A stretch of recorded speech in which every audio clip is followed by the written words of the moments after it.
I don't know, it just feels very much scripted when talking in the Houses of Parliament. Yeah. It almost seems like our leaders are shackled in a way. Yeah. Like they seem to have this high spirit, and then all of a sudden, when they're in when they get power, it's almost like it's not what they expected it to be. There's something that shatters their illusion when they get into. It's almost like I don't know, like they're leashed, or let me give an example, right? I don't know if I'm noticing this correctly, or maybe I'm not. Okay, and I might not be, and I'm happy to be wrong. But if you're having a debate with someone in school, Yeah. from one party to the other side, Yeah. how do they read from a book? Like he'll look in a book, Starmer will, Yeah. and then say something which looks like that, but then the opposition have to read to a book and then give an answer. How do they know what question was going to be asked to fire back that answer? I don't know. When doing this, I got a twin sister, right? Or, you know, and Maybe it's scripted. I don't know. when we're back and forth, Yeah. there are moments where one of us will be like, don't know what to say back to that, but I'll be back with you on that one. And then we'll go on to something else, right? But there might be a few silences where, I'm not sure. Yeah, when you are thinking about it, maybe answer in a minute, maybe answer later. Yeah. Or she asked me something that took me off guard, Yeah. and I asked her something that took her off guard. Yeah. But it seems so scripted, like they know the thing that was going to be said and have the answer already prepared. Yeah. The only way you can ever have anything prepared, an answer to come back with like that, in a back and forth like that, is if it is scripted. But it seems live. So then that must mean it was rehearsed? Do they have questions that they will be asked or something? And Boris, he seemed quite, like, when he was mayor, he seemed quite happy, right? Yeah. Yeah, he did. But then, and you could say that it's the pressures of leadership, but I don't think leadership gives you a sort of pressure. I gotta be honest, if you're at the helm of a nation, how do you have any pressure? I don't know if you are already helm of a big city. There's not much difference. Is there? No, if you're at the helm of being a leadership, it's no different from like leading your family or leading your own life, really. If it's natural and it comes natural to you, Yeah. then it shouldn't be really much of an issue. You know the way forward, that's where you're heading, that's where we're going. I've got 3 years to make this happen with my team. Yeah. That's where it's heading. But it almost seems...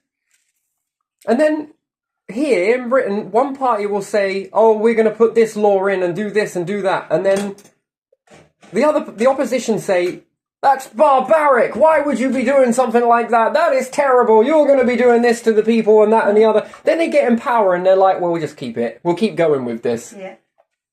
Yeah, exactly. How does that work? I mean, to me, I'd look at some of the things and be like, wow, this stuff is just nonsense. It needs to go. This stuff needs clearing away. It's just, it's pain in the ass. Get rid of it. But there's none of that. There's no walking back on anything. There's just, unless you respect it. But then, what would be the point in then having a new political party? And if they're just going to keep it and keep adding it, that doesn't make any sense to me. And then when they go to America, do you notice how relaxed they are? Yeah. Our leaders here, when they like leave to another nation, they feel quite relaxed. They like relax down. But when they're doing it, they're sort of looking. That looking is like, did I just say that right? I noticed this once when in old Russia documentaries, and then there was one time where they had that mid-interview, the phone started ringing, and they stopped saying, yep. And then in old Russia, they were just sort of like, oh, fuck. And then you could see the paleness in the face when they, you know, they said something that they might have said out of sorts. And they were always like very serious in the old Russia when they were saying something, and you see it on. Because it's expected in that environment, yes, of old time and different things like that. It was quite, you know, it was quite drafted out. Everything was choreographed before. Yeah, but you are like serious, and then you are like dead serious. So it was kind of. But why would you lose your composure if you're a leader? then that comes natural. There's no ifs or buts about it. You don't just leadership. You don't go searching for leadership. It finds you. I think it finds you. It's not something that you just. I think you either got it or you ain't. Yeah. But there's that change. I noticed it more so with Boris. There was this sort of. Did I just say that right? Yeah. Yeah. Wondering if it's approved. That body language, Yeah. because it never lies. Yeah. There's that sort of hesitancy and Yeah, exactly. and I noticed this more so when they went to an inquiry. This behaviour increased, Yeah. which it'd be natural for anyone to be like that because you don't know what they're going to ask you, and it wasn't back and forth. There were moments of pausing, and if he's acting like that in an inquiry, how was he so fluid in politics? In Parliament, when they are saying. Because leadership is leadership. Even in an inquiry, there would be your leadership skill would come out, and you would lead as much as you would say that you won't. But if it's hard to get a leader into a courtroom because the whole leadership element comes out, I think but there wasn't. There was that very unprepared, and that question took you off guard.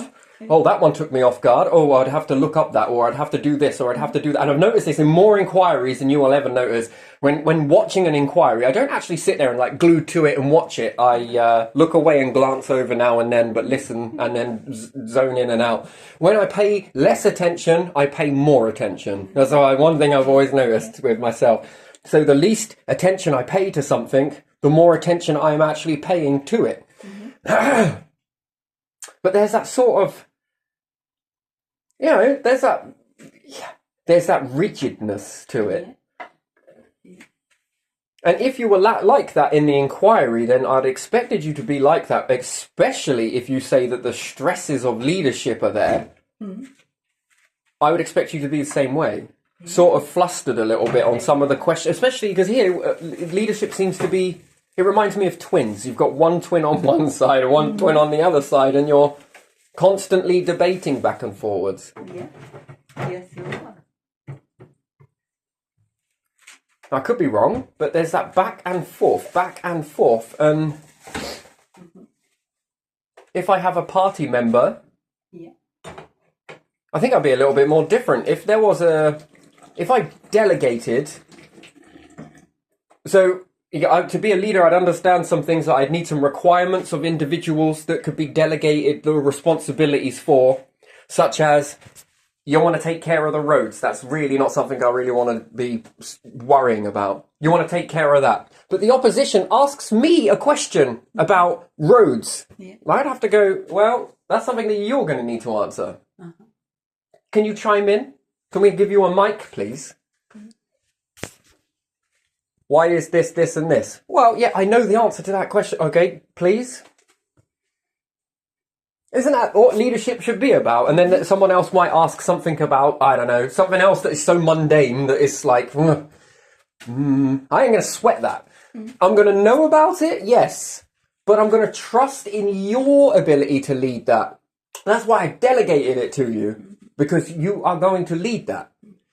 Do you need to report back to me every 10 minutes about what you've done? No, probably not. Go get on with it, because you could be doing more stuff with that. That time could be used better. Why are you in this building? We should be elsewhere. We need to be getting out and looking at things and finding groups and homing people together, but we're not.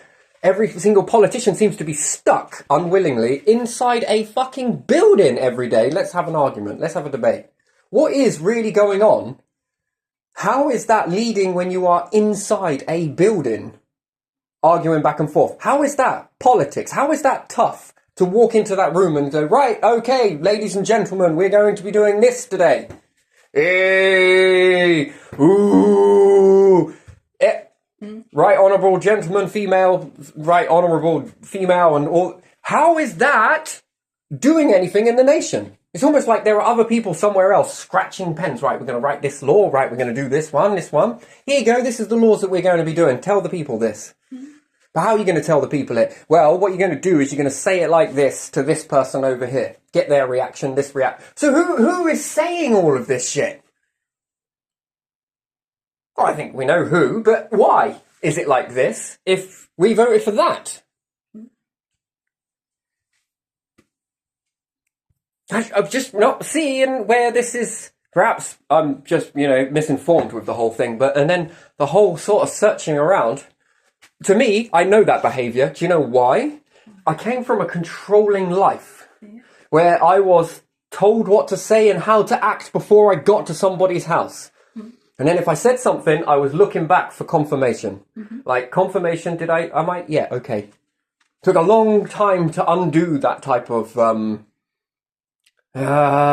don't know what that is called, where I had to give myself permission in order to say that stuff without keep looking back. And I spent a lot of my life just making sure that it's okay that I just said that, because I had to get a lot of okaying from individuals when I spoke. And before I was very stiff and rigid, but when talking, I had to give myself the permission to do that, because I was continuously I'd been brought up with that, to be controlled like that.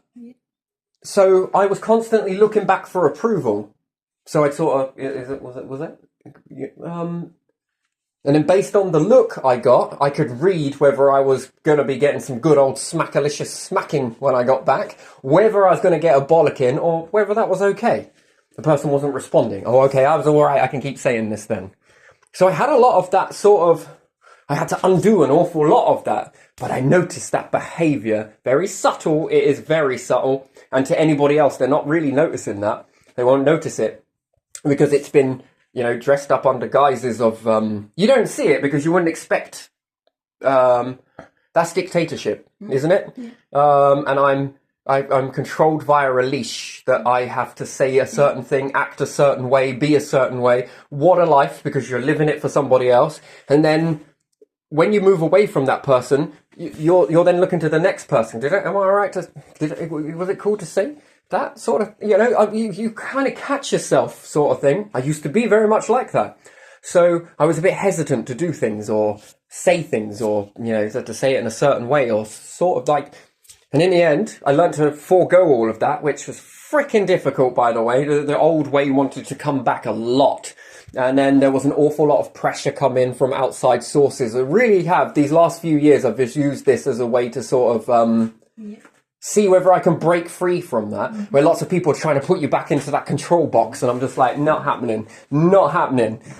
It became toxic. And then I noticed this with our leaders, but why would our leaders be acting this way? And then they must be all psychic. Throughout the whole time that they've been arguing back and forth in the Houses of Parliament, they must be psychic. They know the answer to the question that was just asked. Why would you do this, this, and this? And unless that person knew all of that stuff, but then I'm like, hang on a minute, you didn't make that rule. That was this person that made that rule. And then when we had the rotationary door, the Conservatives, one after the other, after the other, after the other, after the other, how did they know intimately what another leader was? Shouldn't that have been... So Rishi wouldn't really know the answer to something because it was Boris that did that. So Boris would know intimately about that, or Theresa May would know that more than any of them, and therefore, where is her voice to answer that? So then we'd be like, well, you'd have to ask that question again another day, and we'll have to roll a tape of why that was, just to refresh all of our minds, because it was Theresa May that said that. And then quickly play to the public that sort of why Theresa May felt the importance of, this get put in. And I don't remember every single thing that they've all done. And that would be like me memorising everything that my party is doing. Well, I would know the delegation that they're doing, but would I know ins and outs of everything all the way down that chain? Well, no, because I'd have to dictate to them. Then I would be a dictator. Wait, get this done. Wait, why did you just not? Sure, if there's a problem come, they might need some guidance. Okay, we should really do this. Look, these are the funds. This is how much I'm going to free up. This is what I expect. Blah, blah, blah. Oh, I know how to deal with that. Okay, then it's your chop. You're this. Then any questions that come, you should really be answering it. Well, why is that? You should know what your members are doing. Well, I do know what my members are doing, but if you're asking me a question through my member, they're responsible for answering that question because it's their field at the end of the day. Why did the military do this, this, and this? Well, because of this, this, and this. General, can you just come here for... Why did that do that? Well, because of this, we've dealt with it, we're dealing with it. Right, okie dokie. I don't need to get it. No, you don't. We've got that in hand. That's what we're there for. Okay, all right. Opposition, is that okay for you that they're dealing with that? Why did this one do this? Why did that do that? How come this was like this? Sure, I'm going to have the answers to the way that you're leading your general nation towards a certain goal, but there's going to be mundane shit going on. Yeah. Do I need to fill my head up with all of how to lay a road? White lines, speed signs. Do I really need that? And then there would be hesitancy. I would have to look back toward that. Hey, give him a mic. It's a very valid question, but again, we're going to find out. Well, it was this, this, and this. Okay. But then to ask me a question and for me to already have that answer already laid out, that means I would already be aware of your question before you even spoke it. Then I would have had a chance to rehearse. Then how do I have time to lead, to think, to guide, to organize, to structure? How the structure is, to maneuver people in a certain group to get them going in a certain area. By the way, we got some funds. I would be good at that. Okie dokie, we're going to need this, this, and this. Can you make that happen? Yes, I can make that happen. Okay. How long time frame? This, this, and this. Okay, going to give you a few weeks just in case. Please bring this to me, to my attention once you've got this, and this over here, organize these individuals here. Then I start joining these together, bring another team again. Right, we're going off to here, here, and here. That is the objective, but I need these and these to work with you, which then works with this to then get that. Then I can go off, and while I'm delegating you to do this, if there are any problems, I expect you to sort these out in a very good manner. If you get stuck, come find me. In the meantime, don't find me. I've got to go off and do this to bring this in when this one comes in. I'm going to sew these bits together. This group at that time is going to meet with this group here. The stress of that alone to make sure it all falls out in timing and synchronicity so everything starts to fall in. Then the people will then start to see this. Whoa, whoa, holy shit. Yeah, we're going here, by the way. Well, no, we're not going. We're already ready to go there. People gather around. We'll make an event of it. Does a nation want to come for one day? Should we go here? Should we try and get here? Because this is going to be a monumental, memorable moment in our history. This is the stage for it. Let's make history, all of us together. We all functioned in a way that you all did your mundane stuff that then led to this overall situation that is now panning out where we're making history. And as we begin to make history and we begin to reach for something, that's one milestone hit. Then when something starts to come back, then when we start to get this and another achievement, then that's another monumental milestone that each and every single one of us doing our everyday stuff played a vital role into making this possible. For all people here, and not just here, but hopefully, eventually, the world over. And we move this. That's what I thought leadership was all about. Maybe I am freaking delusional to it and I wouldn't class then, maybe that's classed as something else and I just don't understand then what that would be classed as. But that's what I thought a leader was. Bringing people together. That's what I thought it was in order to benefit the masses over. Every single one of us, for the people that are here now and the people that will come after us. And then they have even more stuff that sets a precedence, doesn't it? That then sets a milestone. Mm-hmm. And the next person that comes after yourself is then like, wow, here's a guidepost for that. Mm-hmm. If not, leave it running autonomously because it functions this way. Yeah. If you want to try something new with it, try something new. But if it don't work, default back to the way that actually works. And then if you do maneuver towards something and it's better than what was or it improved what it was, let's keep that. Let's keep moving that until it, we keep going with that, keep going with that. Oh, it didn't work. Okay, move back to the next one. Somebody else comes along and then they start moving it again. It's not always going to go exactly the way you want it to, but as long as you've got the default, right, it was like this. Okay, if we try this, at least try it. It might not work, but the one thing we don't want to do is collapse it all the way back down to nothing. So we want to go back one step. If we go one step this direction and it doesn't work, well, okay, we go back to the default, and then somebody else or that person has a rethink and they say, okay, why don't we step this way instead? They step that way, it works. Okay, we're going to keep that. We'll still keep the default just in case. All right, no, this is working. And then once you've got that one last step, what happens if somebody else is like, well, I'm going to try and build the one step behind it. Why? Because this is going to bring in this, and then this one can bring in this, and then this step might be able to branch off that then goes off over this way. But it doesn't stop the function of this step, and it's potentially going to go on to create 4 more new steps for us to... And then this is what I thought leadership was all about. This. Organising people, making the funds available for the individuals that feel that they can do it, and giving some people a chance to go through that. Here's a baseline idea. You build it like this. And then they're like, oh, but actually I could change this a little bit. Do this. Then I'll be like, fucking right.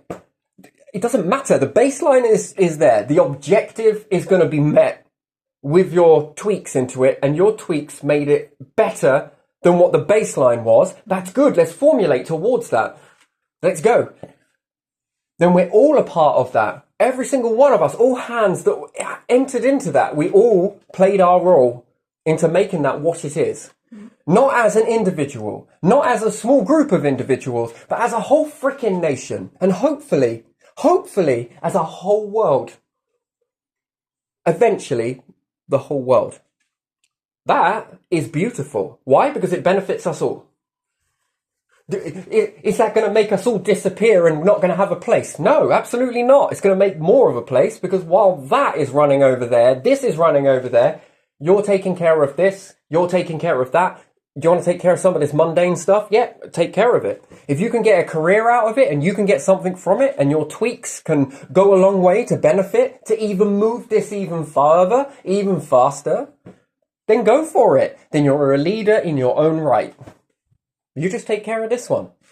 That's wonderful. But when it comes to it, and there's a question being asked, which by that time I wouldn't think the opposition would be looking at that as a question. They might be like, can we have a go with that? Most certainly, more the merrier. Sure thing. Behind the scenes, whatever you want to do, if you want to get stuck into that, sure, go for it. More the merrier. Oh, I wouldn't mind having a go at this. Okay, you did a fantastic job, go for it. Then we become all leaders in our own right. We're all leaders in our own right, our own field, wherever we feel comfortable in that leadership.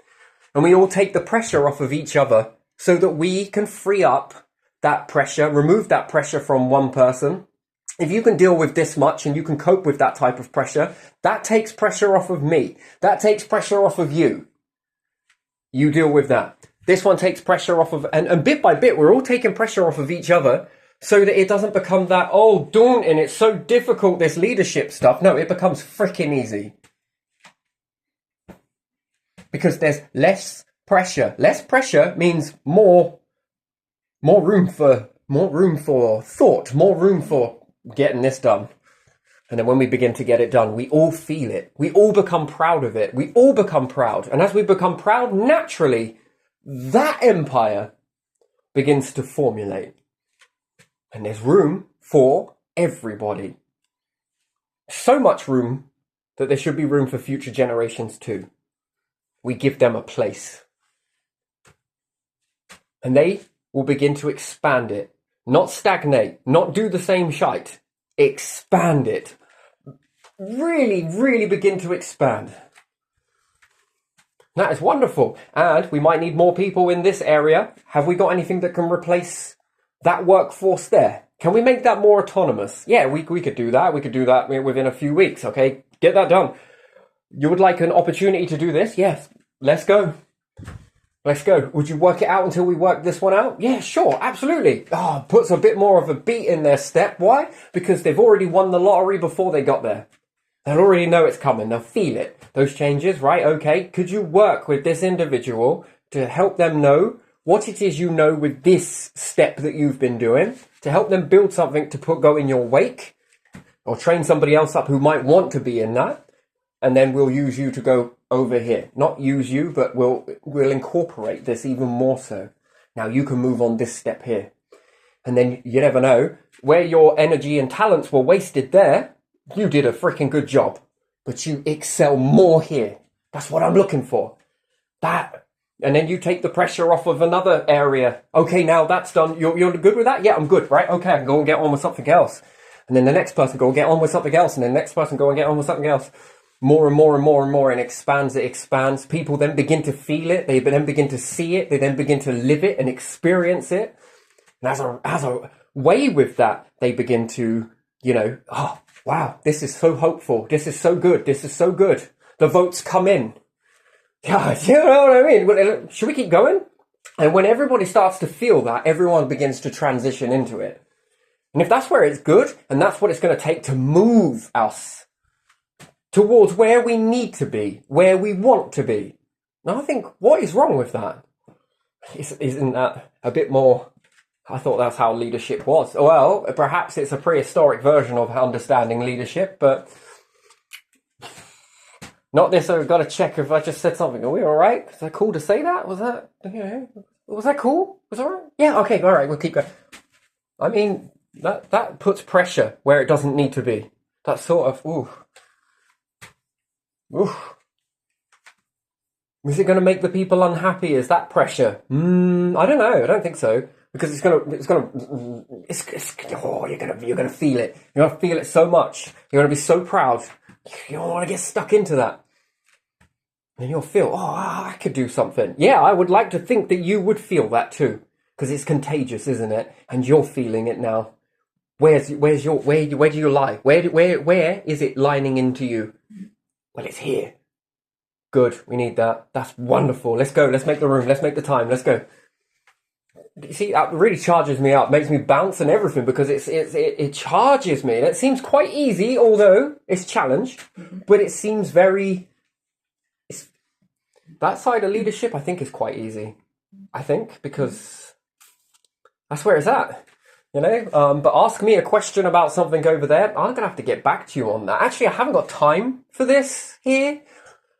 Bring the cameras. Aren't they mobile anyway? You lot get to scenes anyway, don't you? Yeah, we do. Well, follow me then. Let's go. Let's go over here. I got to be over here. I can't be here, but you want to ask me a question at the same time? Rather than ask the question, come and see. Build the documentary as we go. Come on.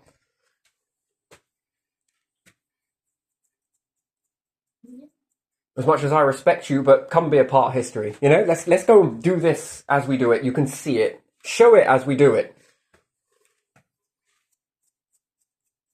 Because I might not have the questions to your answers that you want, because these individuals are the ones.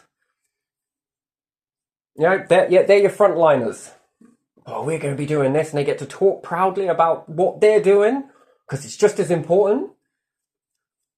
Take this limelight off of me. Show it on this person here, and then save some time, because we got to see this person here and this person here. Just remember one thing.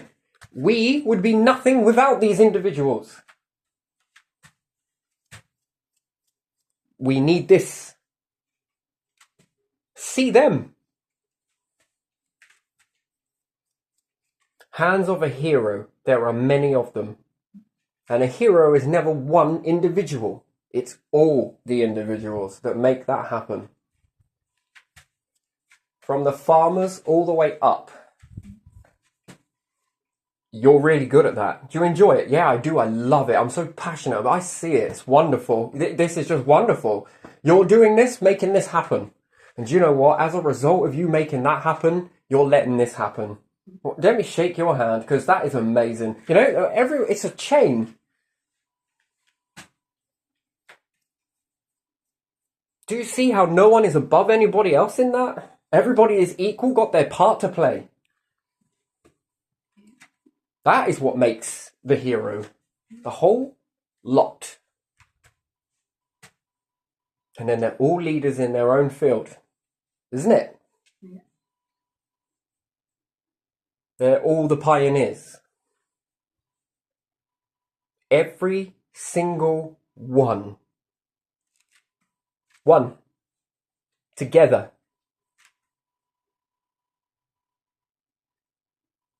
Interesting. I love it. But there you are. That's the way I see it. But maybe I could be wrong. But yeah, I don't know. What do you think?